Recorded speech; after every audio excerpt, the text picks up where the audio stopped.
हम लोगों की मूर्ति बन के तैयार हो गई। अब ये ना अपनी गाइडलाइन चालू कर रहे हैं, तो हम क्या करें? नेताओं के चक्कर में हम मर जाए। इस बार तो हमने 18 साल के हुए तब से सरकार को वोट दे रहे हैं, अन्यथा अब आने वाले समय में किसी को सरकार हम मतलब सरकार चुनेंगे ही नहीं। हमारी प्रजापति समाज बहुत बड़ी है, हम है ना इसके बाद में मीटिंग बिठाएंगे, सबको इकट्ठा करेंगे, सबको कांटेक्ट करेंगे, मैसेज करेंगे। हम प्रजापति समाज कभी किसी को वोट नहीं देंगे, क्योंकि हम लोगों को इनने ही ना जिंदा मार दिया, कीड़े मकोड़ों की तरह मार दिया।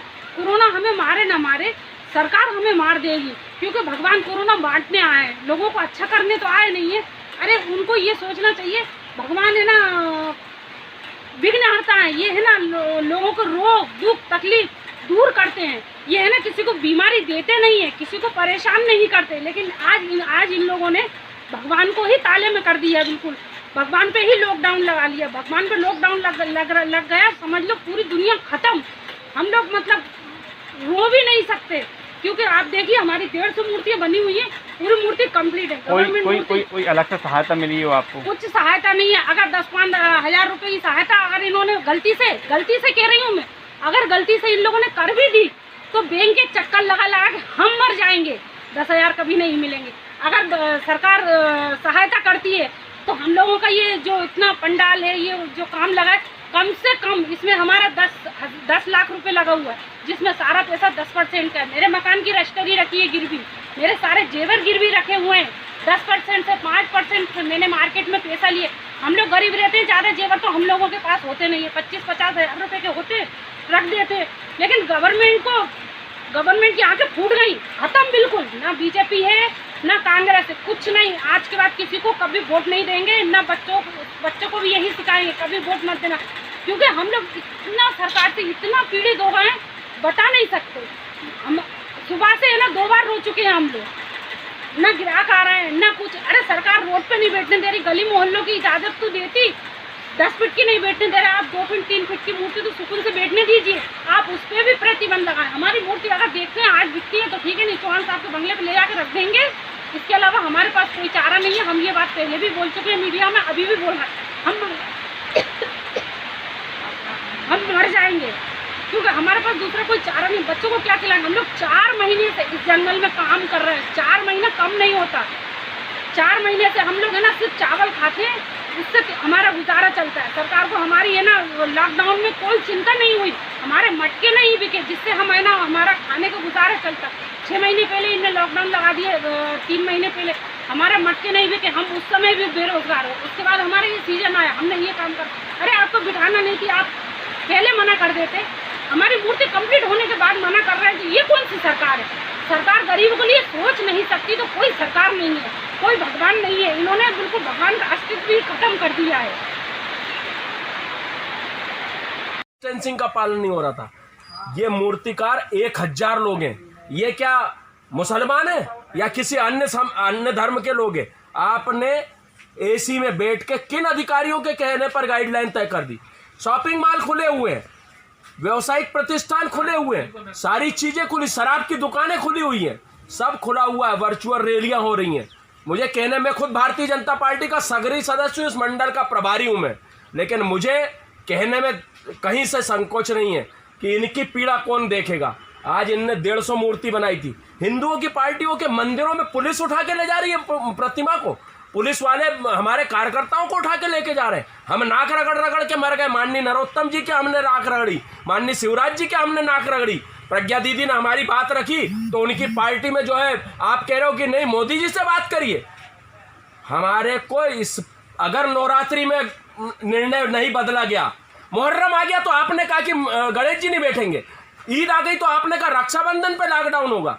कैसे आप कैसा प्रशासन चला रहे? प्रशासन की जिम्मेदारी है कि उसको सुनियोजित तरीके से संपन्न कराने की जिम्मेदारी होती है शासन की। आप तो कल से कह दोगे अपने अपने घरों में ताले लगा के घर में रुकिए। मुझे बताइए कोरोना कहां पर है? अगर कोरोना है तो कोई नेता मरा क्या कोरोना से? कोई व्यक्ति घर में मरा क्या कोरोना से? कोई व्यक्ति अस्पताल जाए बगैर अगर कोरोना से मरा तो मुझे बताइए कौन सी सेलिब्रिटी कोरोना से मरी? नहीं मरी। सिर्फ कुछ ना कुछ ये प्लानिंग चल रही है और सिर्फ गरीब मर रहा है। लाश उठा के आपने 4 लोगों के हवाले कर दी, आप हाथ नहीं लगाने दे रहे तो उसमें से क्या उसके इंस्ट्रूमेंट्स निकाल ले रहे हैं किसको पता है?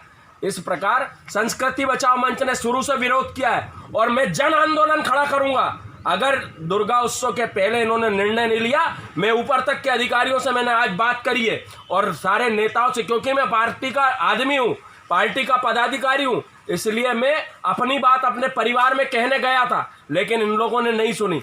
और अब मैं फिर से एक बार कहने जाऊंगा, 15 दिन के अंदर मुझे निर्णय चाहिए। अगर निर्णय नहीं हुआ तो रोड पर आकर आंदोलन करेंगे। और अभी ये समाज के लोग आने वाले समय में कह रहे हैं बहिष्कार करेंगे, तो आप किस प्रकार से वोट लेने के लिए?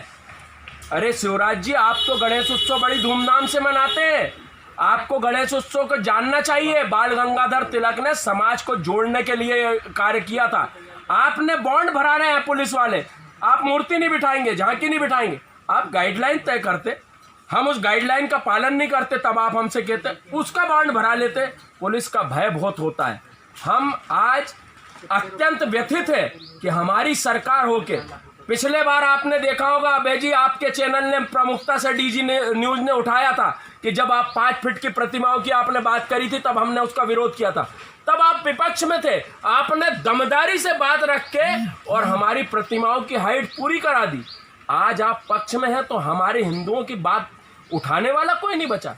किन अधिकारियों के कहने पर ये कार्य कर रहे हैं? अगर जनता है ये सब जानती है, इसी बात को कह के मैं अपनी बात विराम करता हूं कि जनता है सब जानती है, आप भी जान जाइए। हमारी हालत देखिए सर, मैं आंखों से बहुत कमजोर हूँ। आज काम कर रहा हूँ सर, हम लोग खाना भी नहीं खा पा रहे हैं। और मतलब सर ये बीजेपी सरकार को, मतलब मेरे बाप दादा लोग इसी को पूछता है, इसी को वोट देता है। ये सर क्या कर दिया इनने, कहने को मामा जी मेरा परिवार को मार दिया सर इन्होंने। देखिए छोटी छोटी मूर्तियाँ सर मतलब बना रहा है, पानी गिर रहा है, हम लोग खाना भी नहीं खा पाते हैं। इन लोगों ने सर, सरकार ने अच्छा नहीं किया हमारे साथ। और मेरा कुम्हार जाति के 1000 लोग हैं सर, क्या ये बीजेपी को वोट देंगे? आपसे पूछता हूँ। हम लोग भूखे मर रहे हैं सर। आज एक दिन बचा है सर, एक दिन। मेरा मूर्ति बिकी नहीं है अभी एक भी, कहाँ लेके जाऊँगा बच्चों को? लेकिन सरकार ने सर बहुत बड़ा चोट करी, बहुत धोखा दिया हमारे को। पहले ही मना कर देते थे, मूर्ति नहीं बनाते, भीख मांग लेते हम लोग। बहुत दुख हो रहा है सर। हमने क्या कहा था पहले? जी पहले क्या कहा था? पहले कहा था 4-5 फीट तक की मूर्तियाँ बना लो। बनाने के बाद हमने मूर्तियाँ बनाई सर इधर उधर से पैसा लेके। और आज ना देखिए अब मना कर रहे हैं। अगर मूर्ति के लिए मना कर दिया तो हम लोग कहाँ बेचेंगे सर? आज सर बहुत बुरा किया है सरकार ने। मतलब हम कांग्रेस होती ना सर, वो लोग हमारे कांग्रेस लोग वाले सही बोलूँगा सर, जियो जीने दो। ये लोगों ने मार डाला सर हम लोगों को, मतलब हिंदुओं को मार डाला। हिंदू की पार्टी होकर हिंदुओं को मार डाला सर इन्होंने। बताइए सर क्या करें, हम मर जाएं क्या करें? एक दिन बचा है सामान, कहाँ जाएंगे हम लोग? ये नेता लोग इसी में बैठे रहते सर, वो तो बोल देंगे कुछ